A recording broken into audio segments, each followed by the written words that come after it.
Hello viewers, welcome to Knock TV A. Millen. Alexander Millen was born in 1882 and died in 1956. इसकी date of birth से आप अंदाज़ा लगा सकते हैं कि इसने वर्ल्ड वार वन भी देखी है.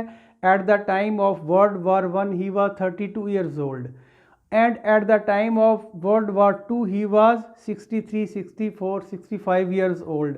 तो आप देख सकते हैं ये इसकी अपनी ही असल में कहानी है, खुद ही अपनी कहानी है. जंग में कैसे पार्टिसिपेट किया, कैसे हिस्सा लिया, लेकिन इसको इसने एक एक्ट की शक्ल में, वन एक्ट प्ले की शक्ल में उसने पेश किया है. वन एक्ट प्ले असल में एक छोटा प्ले होता है, क्योंकि जिस तरह ट्रेंड बदल रहे हैं, लंबे ड्रामे को देखता नहीं है. जिस तरह आप देखें, कभी जो थी वो क्रिकेट खेली जाती थी, पूरा पूरा एक हफ्ता खेले जाते थे, टेस्ट क्रिकेट खेली जाती थी. लेकिन आज 2020 का दौर है, लोग शॉर्ट की तरफ आ रहे हैं. ये स्टोरी जो ये एक्ट आपको पढ़ा रहा हूँ ये 1 घंटे का प्ले है, लेकिन मैं आपको 2020 की 3 एपिसोड में दे रहा हूँ, इसलिए कि लोग लंबे बड़े की तरफ नहीं जाते, शॉर्ट की तरफ आ रहे हैं. तो यहाँ भी ऐसा ही है. वन एक्ट प्ले के बारे में एक बड़ी अच्छी, एक शेक्सपियर का एक बड़ी अच्छी एक कोटेशन है शेक्सपियर की. वो कहता था brevity is the soul of wit. उसी को मॉडिफाई करके जो है इसी ड्रामे के ऊपर फिट किया जा सकता है. मैंने लिखा है brevity is the soul of one act play, यानी वन एक्ट प्ले की जो रूह है ना वो ब्रेविटी है, इख्तिसार है, मुख्तसर है. यही वजह है कि इस ड्रामे में आपको मुख्तसर किरदार मिलेंगे, थोड़े से किरदार मिलेंगे और एक मखसूस वर्ड मिलेंगे. यूँ कह लें कि this is a worldly one act play भरा हुआ है और ये कॉमेडी है. और ये क्या है, आइए इस ड्रामे की तरफ बढ़ते हैं. The boy comes home. देखें, बॉय नाउन है, नाउन के साथ डेफिनेट आर्टिकल लगा है दी. इसका मतलब किसी ख़ास लड़के की बात हो रही है कि वो लड़का कम्स होम, घर आता है. कम्स प्रेजेंट इंडेफिनिट टेंस है. होम यहाँ होम और हाउस में मच डिफरेंस है. यहाँ होम की बात हो रही है और लड़का घर आता है. देखिए ये प्रेजेंट इंडेफिनिट टेंस में है. जो टाइटल होते हैं ना, खा वो अखबार के टाइटल हों, किसी मैगज़ीन के टाइटल हों, वो प्रेजेंट में ही होते हैं. तो यहाँ भी ऐसी बात है कि लड़का घर आता है, हालांकि लड़का घर आ चुका है. और इसके पीछे क्या स्टोरी है, इसको थोड़ा सा हमें बैकग्राउंड में जाना पड़ेगा. तो हम स्टोरी अभी शुरू नहीं करेंगे, अभी वन एक्ट प्ले शुरू नहीं करेंगे, इसकी थोड़ी सी हम बैक पे जाएंगे. बैक पे क्या है, देखें एक लड़का है फिलिप, जिसका नाम है फिलिप. 19 साल का था जब वो जंग में चला गया, वर्ल्ड वार वन में चला गया. और आपको पता है वर्ल्ड वार वन 1914 से 1980 तक रही है. 4 साल वो जंग में रहा है. और जंग के दौरान ही जब 19 साल का जंग में गया था, जब 21 ईयर का था, उसके अब्बू फौत हो गए. और उसके अब्बू ने जो उसकी प्रॉपर्टी थी, उसकी जायदाद थी, उसका गार्डियन उसके चचा को मुकर्रर कर दिया. चचा कौन था? जेम्स. नाम लिखा मैंने, इंट्रोडक्शन अभी करवाता हूँ बाद में. तो उसके अब्बू ने उसके चचा को उसका गार्डियन मुकर्रर कर दिया, अंकल जेम्स को. और 2 साल बाद जंग से वापस लौटा, यानी 23 ईयर का अब ये हो गया है. 19 साल का गया था जंग में, 23 ईयर का वापस हो के आया है. ये जंग में एक आर्मी में ऑफिसर था और फ्रांस में जर्मन के ख़िलाफ़ लड़ रहा था. और जंग ख़त्म हुई तो वापस अपने घर आ गया है. किस घर में आया है? अंकल जेम्स के घर में आया है. अंकल जेम्स का घर कहाँ है, वो लोकेशन मैंने लिखी है यहाँ. देखें, अंकल जेम्स का घर अब जो है ना क्रोमवेल रोड है, एक मेजर रोड ऑफ लंदन, उसके ऊपर उनका घर है. उनका घर जो है जिसे कहते हैं कि वेल डेकोरेटेड हाउस है और मिड विक्टोरियन स्टाइल में सजाया गया है. उसके घर का थोड़ा सा नक्शा आपको बताता चलूँगा. मिड विक्टोरियन स्टाइल में घर को सजाया गया और लिखा भी है मैंने, देखें. और उसमें एक हैवी टेबल है कमरे के अंदर, और उसमें जो उसकी दीवारें इनग्रेव्ड हैं, और एक टेबल पड़ी हुई है बड़ी वाली, और आर्म चेयर पड़ी हुई हैं. उसके ऊपर एक जो है वो फर्थ भी है, जिसे कहते हैं फायर प्लेस है, आग की जगह है. लंदन हो और सर्दी ना हो, ये कैसे हो सकता है. और वो है. उसके बाद अखबार पड़ा हुआ है उसके ऊपर, टेबल के ऊपर. और उस कमरे के 2 दरवाजे हैं, मैं आपको बता भी देता हूँ. फॉर एग्जांपल ये एक रूम है ना, एक ये दरवाज़ा कह लें आप, और एक ये दरवाज़ा कह लें आप. ये दरवाज़ा ये डाइनिंग की तरफ की है. ये घर वाले, पूरा जो स्टेज है या पूरा जो डिस्प्ले किया गया है वो इसी रूम के ऊपर है. इस रूम में जो मैंने आपको बता दिया है, जो घर वाले उठते हैं इस रूम में आते हैं. ये आप लिविंग रूम कह लें, डाइनिंग रूम तो नहीं, ये आप यूँ कह लें कि ड्राइंग रूम कह लें, आप टीवी लॉन्च कह लें, आप एक कमरा है बस ये. और इधर से उठ के आते हैं इस रूम में, और इधर ये डाइनिंग रूम है, साथ डाइनिंग रूम के साथ ज़ाहिर है किचन होगा। ये थोड़ी सी कमरे की लोकेशन है। अब इस कमरे में सारा के सारा डिस्प्ले किया गया है। अब हुआ ये है कि जंग ख़त्म हो गई है। जंग ख़त्म होने के बाद जो फिलिप्स है वो अपने घर आ चुका है और रात को आया है। रात को आके सारे घर के जी सो गए हैं, सारे घर के अफराद मेंबर सो गए हैं। अब घर के मेंबर के बारे में सुन लें। घर में there are 2 members in the house.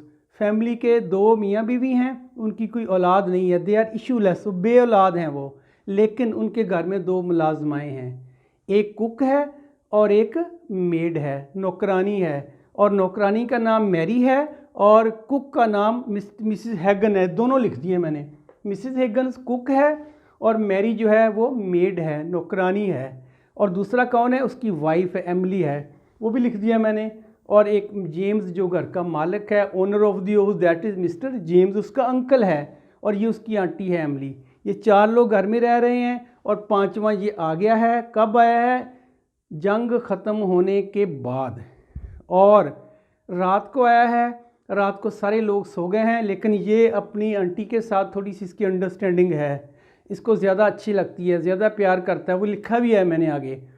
और इसलिए उसको स्टोरियाँ सुनाता रहा जंग की, कैसे ऐसे किया, हम कैसे मोर्चों में कैसे बैठते थे, कैसे मुझ पर मुश्किल वक्त आया, कैसे मैंने डिसीजन लिए और मैं एक मैच्योर आदमी बन गया हूँ। ये सारी अपनी स्टोरी अपनी आंटी को सुनाता है। ज़ाहिर है जब सुनाएगा तो लेट सोएगा, जब लेट सोएगा तो लेट उठेगा। अब इस घर का रूल सुन लें ज़रा। इस घर का रूल अंकल जेम्स ने ये बनाया हुआ है कि सब लोग 8 बजे नाश्ता करेंगे। There will be breakfast at 8 o'clock in the morning. 8 से 9 बजे तक ब्रेकफास्ट हो जाएगा, उसके बाद किसी को ब्रेकफास्ट नहीं मिलेगा। ज़ाहिर है रूल बनाने वाले कौन है? Uncle James. फॉलो करने वाले कौन है? उसकी वाइफ। नौकर तो नौकर होते हैं, नौकर तो कैसे, नौकर तो डिसोबे नहीं कर सकते ना, तो वाइफ भी जो है उसके अंडर ही काम कर रही है। यूँ कह लें घर का आल इन आल जो है, यूँ कह लें कि वो क्या मिस्टर जेम्स है। और इस बात का उसने कुक को बताया हुआ है। कुक क्या? मिसिस हिगन है। मिसिस हिगन को उसने सख्ती से कहा हुआ है कि there will be no breakfast after 8 o'clock। अब वो किसी को नाश्ता भी नहीं देती। उसकी शय में उसकी यूँ कह लें कि उसकी बैक है इसको, जेम्स की। इस वजह से ये ज़्यादा जो घर में है ना, थोड़ी सी आले नाल बनी हुई है। इस वजह से एमिली भी इससे डरती है, क्योंकि जब भी कभी ये थोड़ा सा इससे नाराज़ होते हैं नाश्ते के बारे में या किसी और बारे में, तो ये फ़ौरन उसको थ्रेट करती है कि मैं छोड़ के चली जाऊंगी। और इनको पता है अगर ये छोड़ के गई तो अंकल जेम्स ने नाराज़ हो जाना है। इसलिए अंकल जेम्स की खुशी के लिए सारे इसके गिरविदा बने हुए हैं। किसके? कुक के, शेफ़ के, दैट इज़ मिसिस हिगन। इसका थोड़ा सा हाल है। अब लड़का रात को घर आ गया है।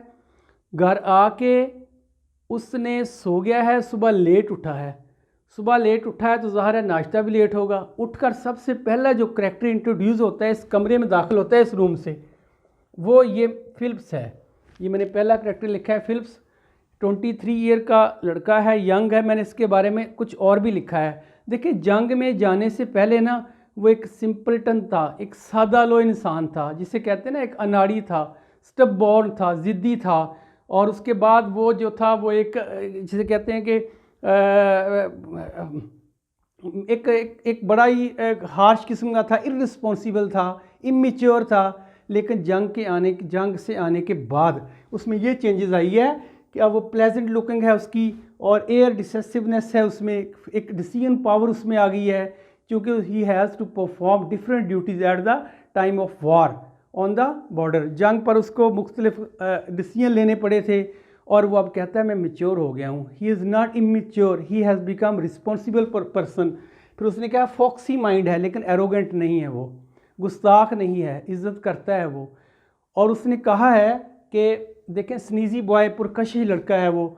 फिर उसने कहा है अपनी आंटी से, कहता है आंटी आप तो मुझे अच्छी लगती हैं, लेकिन अंकल थोड़े थोड़े, देखें उसने सेंटेंस लिखा, उसने कहा है I always use to be frightened of him. मैं हमेशा उससे डरता रहा हूँ। अंकल की बात कर रही है। You have been a darling to me always, तुम मुझे हमेशा प्यारी रही हो। लेकिन कह रहा है but uncle James and I, लेकिन अंकल जेम्स और आई के बाद उसने डैश लगा दिया। इसका मतलब अंकल जेम्स और आई मेरे जो रिलेशन है वो इतने अच्छे नहीं रहे हैं। तो ये थोड़ा सा अंकल के बारे में, आंटी के बारे में उसके ख्यालात हैं। अब वो उठता है सुबह 10 बजे। अच्छा मैं कोशिश कर रहा हूँ जो ऑब्जेक्टिव है ना वो अपनी स्टोरी के अंदर ही ले आऊँ खींच खूंच के। तो मैं इसलिए स्टोरी को मोल्ड कर रहा हूँ। जो ऑब्जेक्टिव मुझे नज़र आया काम का वो मैं स्टोरी के अंदर लाया हूँ। स्टोरी गौर से सुने, आपको ऑब्जेक्टिव क्लियर हो जाएगा इंशाल्लाह। अब वो उठ के आ गया है, इस रूम में दाखिल हो गया है। रूम में क्या मैंने बताया, टेबल पड़ी है, फायर जल रही है, ऊपर अखबार पड़ी है, एक बेल भी है जो टेबल बेल होती है। अब इस रूम से आया है और सीधा इस रूम में चला गया, डाइनिंग रूम में। उसका ख्याल था कि नाश्ता करूँगा और डाइनिंग रूम में कोई नहीं है।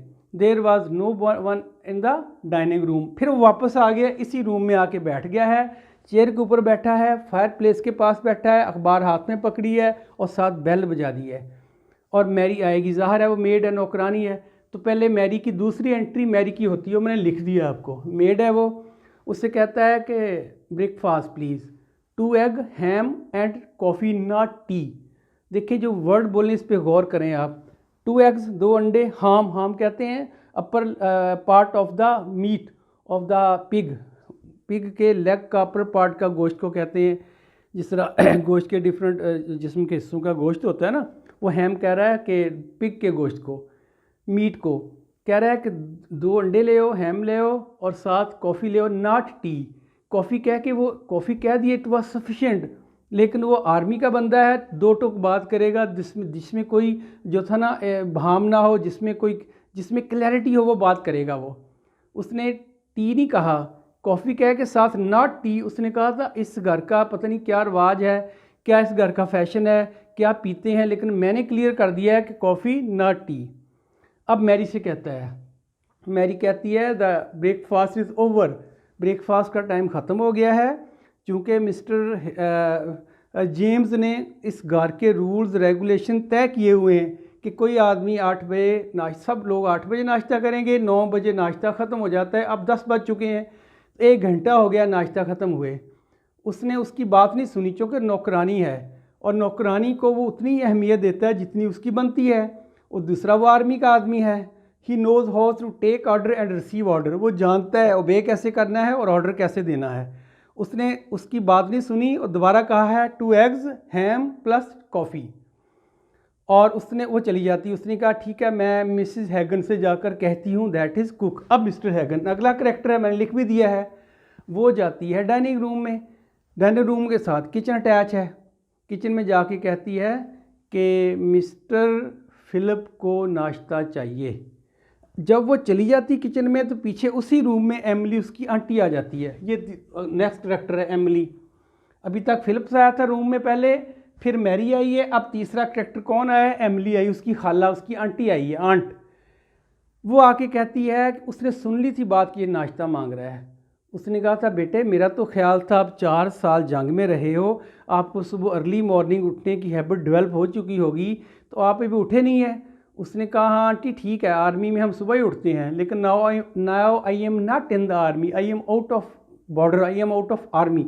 अब मैं आर्मी से बाहर हूँ। तो मैं हमेशा मोर्चों में बैठ के सोचता था कि जब मैं ये मेरी हैबिट है, घर जाके मेरी हैबिट ये नहीं रहेगी, क्योंकि कहता है मैं बाहर हूँ और अपनी मर्जी भी नहीं कर सकता अब मैं। अब ये बातें कर रहे होते हैं तो अब मैरी जाकर उससे कहती है हैगन को कि आप नाश्ता बना दें मिस्टर फिलिप्स का। वो कहती है कि मैं नहीं बनाऊंगी, मैं बात करना चाहती हूँ एमिली के साथ, क्योंकि एमिली पे मैंने बताया ना एमिली को उसने अंडर कंट्रोल किया हुआ था because of because of her husband, क्योंकि हस्बैंड की उसको बैक हासिल थी ना, एमिली के हस्बैंड की नौकरानी को यानी मिसिस हैगन को बैक थी। इसलिए उसने कहा था मैं नाश्ता नहीं बनाऊंगी, मैं बात करूंगी एमिली के साथ। तो वो आती है मैरी, एमिली से कहती है कि Mrs Hagen wants to talk with you about the breakfast. अब वो एमिली कहती है अपने भतीजे से या फिलिप से कि मैं अभी आती हूँ मिसिस हैगन की बात सुनकर। वो कहता है कि वो नौकरानी आप क्यों सुनने जाएंगी, वो इधर आके बात करेगी। तो ये भी एक टोन बता रही कि he was an army officer. वो उससे कहता है उसको इधर आके बात करे। अब अगला करैक्टर आ रहा है दैट इज मिसिस हैगन। मैंने थोड़ा सा लिखा भी है कि मिसिस हैगन जो थी वो स्टाउट थी और एग्रेसिव थोड़ी सी वो जो थी ना फैटी किस्म की थी, एग्रेसिव भी थी। और मैंने उसकी वजह आपको बता दी, उसको बैक थी किसकी, मिसिस जेम्स की। वो आके कहती है कि नाश्ता नहीं मिल सकता, नाश्ते का टाइम ख़त्म हो गया है और अगर आप मुझे ज़्यादा फोर्स करेंगे तो मैं नौकरी छोड़कर चली जाऊंगी 1 महीने का नोटिस देकर। देखें ये थ्रेट किया ना उसने, क्योंकि ये थ्रेड करती थी, उसके थ्रेड के ऊपर ये आए हुए थे, सॉरी करते थे, सॉरी ये आपको हमने कह दिया है, अंडर किया था उसने सबको।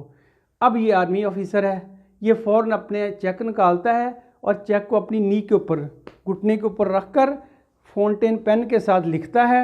आंटी से पूछता है कितनी सैलरी है, व्हाट इज़ हर सैलरी। वो कहती है 45 पाउंड्स। वो उसके ऊपर लिखता है 45 पाउंड, चेक के ऊपर लिखता है और देखता भी नहीं उसकी तरफ। उसके कहता है ये लो चेक और दफ़ा हो जाओ और leave the house at once. और कहती व्हाट इज़ दिस, कहता है दिस इज़ योर वेजेस, ये तुम्हारी सैलरी है, तुम्हारी 1 महीने का एडवांस तुम्हें दे दिए, जाओ अब तुमने क्या देना था, मैं तुम्हें छोड़ रहा हूँ। अब वो फ़ौरन पजल होगी कि इस घर में ऐसा ट्रीटमेंट कभी मेरे साथ हुआ ही नहीं है, लोग तो मेरे अंडर हैं।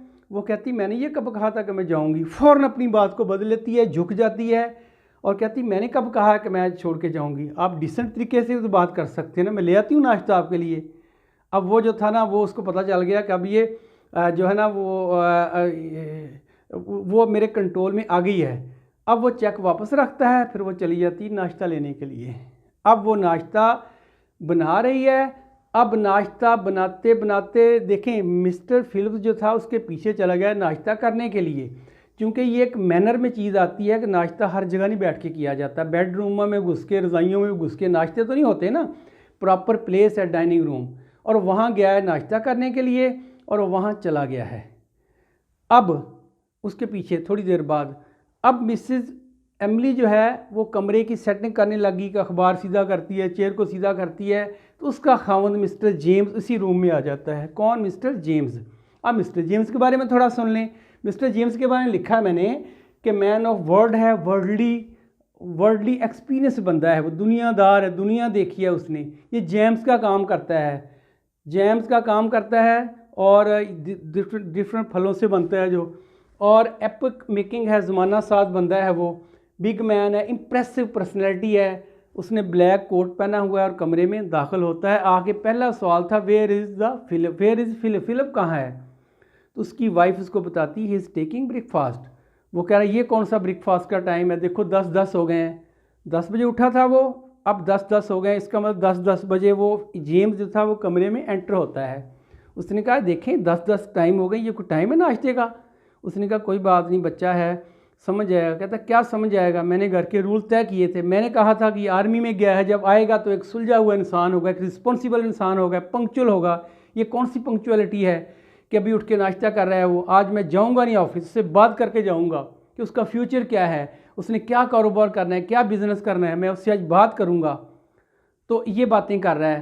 तो वो कह रहा है उसकी अभी 23 ईयर एज है और उसके वालिद ने ये विल में लिखा था, जो उसको गार्डियन बनाया था, कि जब ये 25 साल का हो जाएगा तो इसको इसके पैसे मिल जाएंगे। तो वो कह रहा है कि 2 साल रह गए इसके 25 साल होने में, इसकी वालिद की प्रॉपर्टी इसको मिल जाएगी। तो वो कह रही है कोई बात नहीं, दे भी दोगे थोड़े बहुत तो कोई बात नहीं, उसने काम करना है, वो अपनी ज़िंदगी गुजारनी। उसने कहा नहीं मैं एक पैसा नहीं दूंगा, जाओ उससे मैं बात करनी, ले के आओ उसको। अब आंटी एमिली जो थी वो डाइनिंग रूम में जाती है। वो कहती है कि आपके चचा यानी जेम्स आपसे बात करना चाहते हैं। वो कहते हैं आंटी इतनी भी क्या जल्दी है, उनको अगर जल्दी है तो इधर इधर आ जाएं, मैं कौन सा माइंड करूँगा।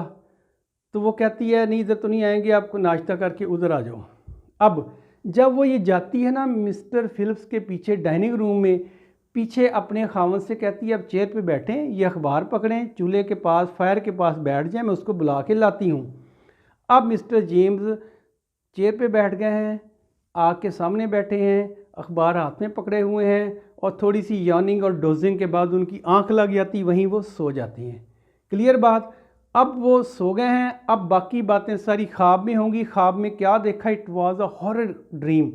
ख्वाब में उसने देखा जिसने उसकी पूरी ज़िंदगी, घर की पूरी ज़िंदगी बदल दी है। ख्वाब में क्या देखा, इसके लिए आप देखते रहिए एपिसोड 2 हमारी,